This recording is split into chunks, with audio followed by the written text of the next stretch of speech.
Usikubali kwa shakoo kumshambulia mtoto wako. Chukua hatua sasa, kwani afya yake inakutegemea sana wewe mzazi.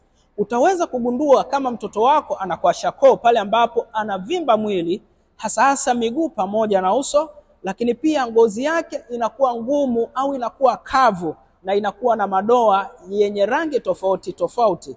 Lakini pia ikiwa kama mtoto wako anakuwa na nywele laini sana hata kufikia kiasi cha kuweza kunyonyoka na pengine zinabadilika rangi kuwa nyekundu au kahawia, na mtoto anapitia hali ya uchovu wa mwili, na mtoto wako ikiwa kama anakosa hamu ya kula na pengine uso wake au macho yake yanaonyesha hali ya huzuni, basi tambua ya kwamba hiyo ni changamoto ya kwashiorkor.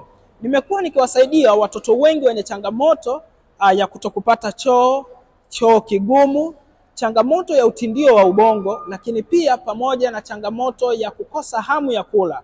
Tunaweza tukawasiliana kupitia namba ambayo ipo kwenye bio, nikakusaidia kupata ushauri, lakini pia pamoja na tiba pale inapobidi.